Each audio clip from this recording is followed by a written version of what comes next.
We aren't born with an innate understanding of money and finances. Most of us aren't educated at home about how to manage money, and most of our schools don't have any financial education requirements either. I didn't grow up in a household that discussed money. Granted, we didn't have much, but I had no idea how my parents made financial decisions. It breaks my heart in the meeting room, though, when people seem crippled by shame over their past decisions or lack of knowledge over a certain topic. I mean, you've heard it before, the things that people say in the meeting room where, I'm just bad with money. Yeah. Or I don't have enough, right? Mm-hmm. And it's really, like you said, it's really painful because, I think on a previous episode, I was just talking about a lady that, came in. She had over 6 figures in savings that she wanted to invest, but she'd been told by another financial professional that she needed to have at least X number of dollars. And so because of that, for the longest time, for decades, literally, she hasn't invested it. She's just kind of kept it in cash. I think one of the saddest ones I hear, and I joke about it too, is I'll never be able to retire.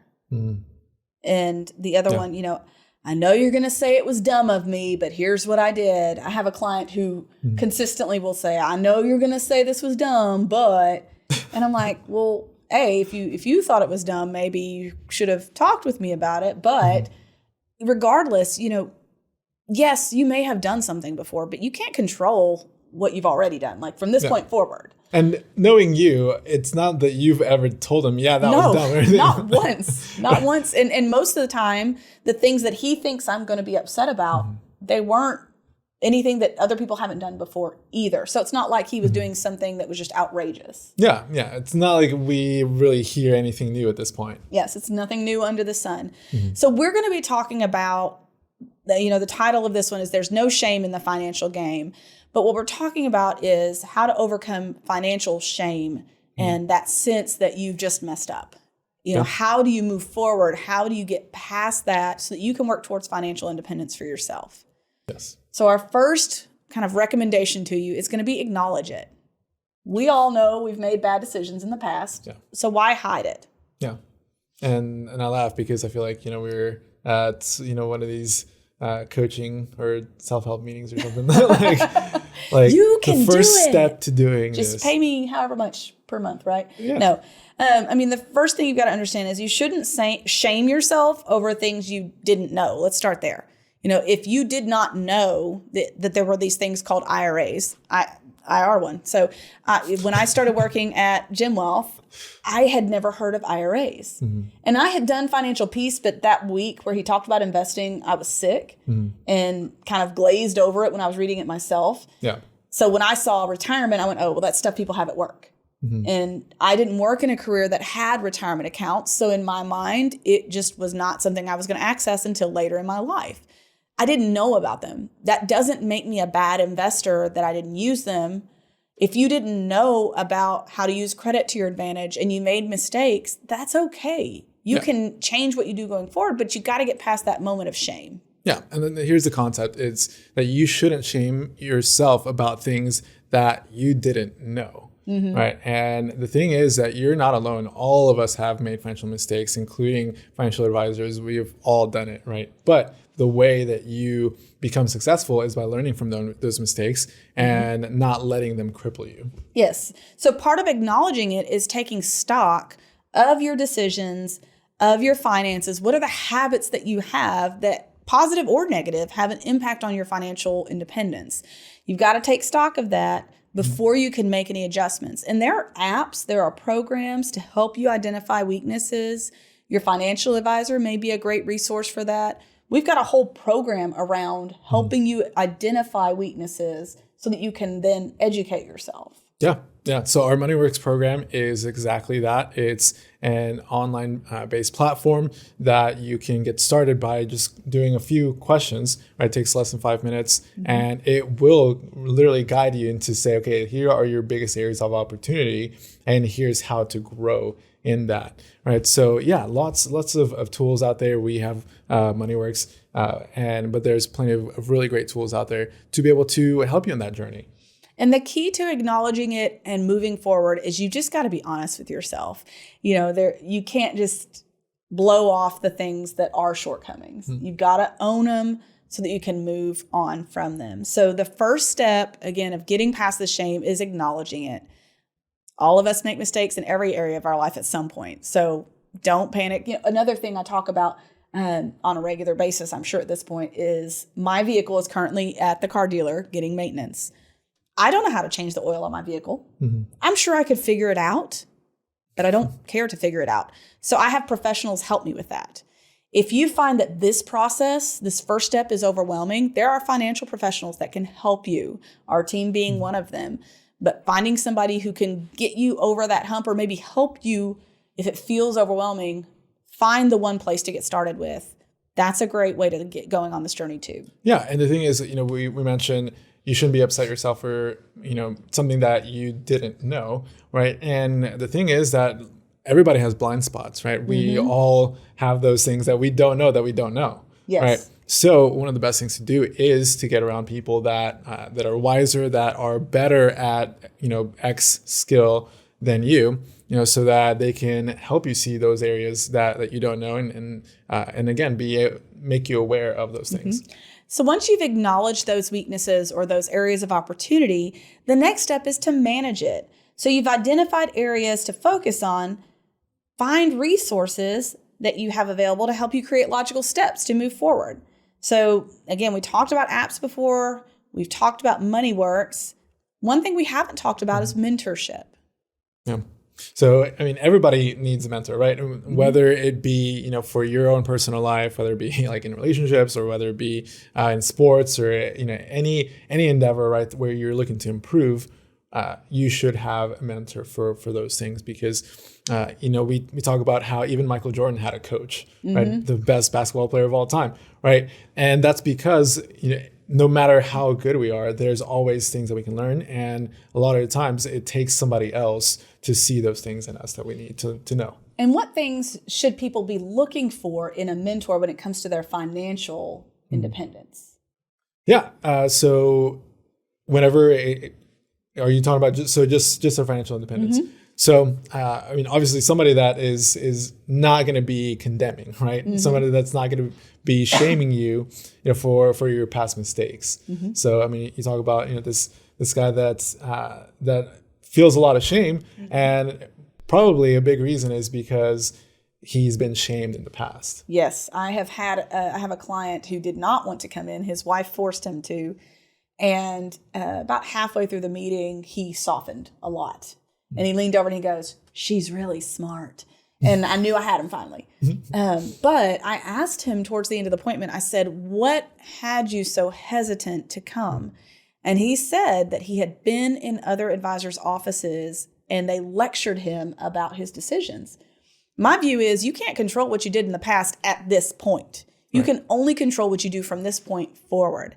Another thing to look for in a mentor is someone who is where you want to be someday, because they can't lead you somewhere they've never been.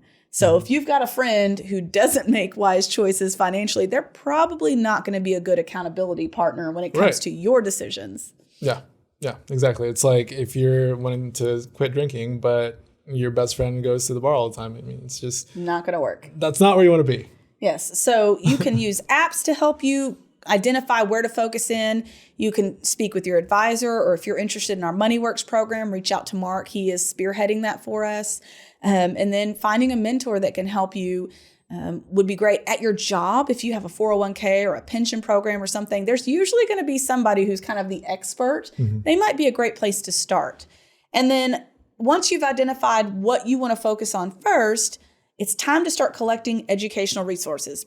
But when you're looking for this information, when you're trying to educate yourself, the source matters. So be very cautious to filter what you're looking for. Yeah. So a trusted source is key here, like you mentioned. So there's many resources out there. You already mentioned at least 3, right? So you mentioned Dave Ramsey and his program of Financial Peace.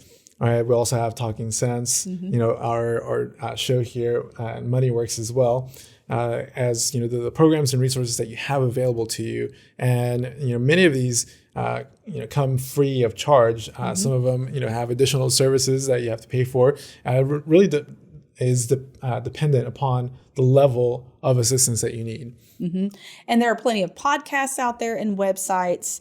For example, if you're wanting to learn about your employer plan, you need to understand the matching, how to utilize it best, what the investments are inside there, how the vesting schedule works. And if all of those terms mean nothing to you, we did a whole episode on employer plans. Go check it out. You can find out what those terms mean to help get yourself a little kickstart on that. Maybe you're wanting to know how much you should have in savings. There's resources out there to help you with that too. What about investing? There's a lot that goes into investing. How you're going to invest, what types of accounts you're going to use, what type of investments you're going to use, and having somebody to buffer so that when the market's doing all this crazy stuff like it is right now, you know how to navigate it well. There's plenty of information out there, but you got to get started by educating yourself about those different things so that you know you can have some confidence going into it. And here's the thing. Everybody that is a successful investor now or successful in their finances, they were all where you are right now, right? And meaning that they were all in a point when they didn't know, diddly squat about finance or, terms or anything like that. When you think about Dave Ramsey, he to me is the epitome of someone who made a lot of bad choices. And his financial independence started at a very low point where he was really struggling financially. And they had to make some hard decisions. I'm not saying everybody is at that point, right, but there's always someone out there who's in a more tough spot than you, and you always have the opportunity to make changes. So you got to acknowledge it. Don't shame yourself. Acknowledge the mistakes. Manage those mistakes through education and through focus, and then just get moving. Yeah, get moving. Keep those goals that you have in mind, right? And let those be the motivators to drive you forward, and not letting fear or shame hold you back from taking that first step. Yeah, that'd be like not going to the gym because you're not skinny. Right. How are you ever going to make progress if that is your goal, if you don't go where people are working on that goal? So once you've identified those areas of growth, it's time to create a plan to execute and make progress. And we talked about some examples of things that you could do, utilizing your employer plan if you're not already doing it, understanding how much savings you need and working towards that. Paying off debt might be something you need to prioritize. There are tons of different goals. Yeah.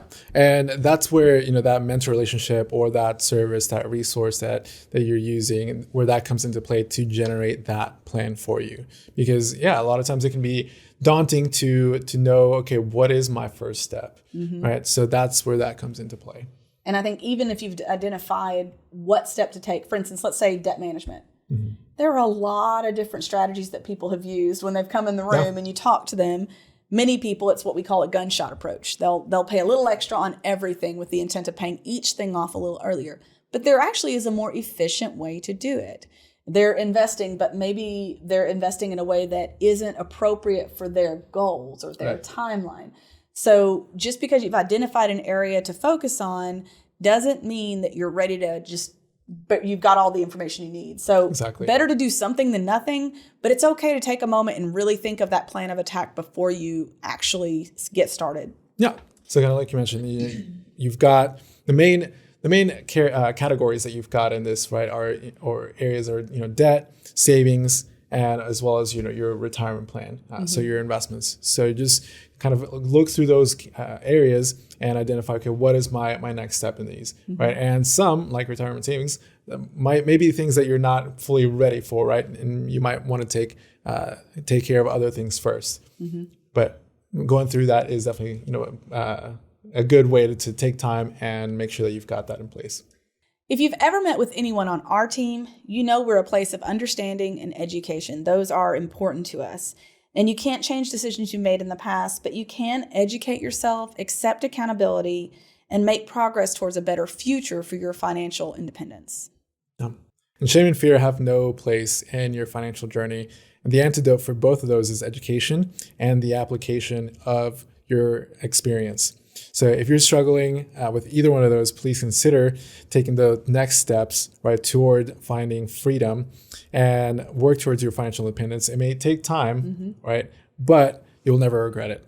Thank you for joining us today on Talking Sense. We hope that we've given you the shot in the arm you need to let go of shame and start making progress towards your goals. Join us next week when we talk about what cost of living really is and why it matters to you. Thanks for listening to Talking Sense. And if you like what you hear, make sure and subscribe to the podcast to get all the newest episodes. The Jim Walt team is available to you 24/7 at info@getreadyforthefuture.com. Or you can call our offices at 866-653-PLAN. That's 866-653-7526. And while we like to have fun here, we're also financial advisors, and that means disclosures. You should personally consult a financial advisor before making any investment, and no strategy can assure success. Jim Walt Financial Advisors is an Arkansas registered investment advisor with securities offered through LPL Financial, member FINRA SIPC.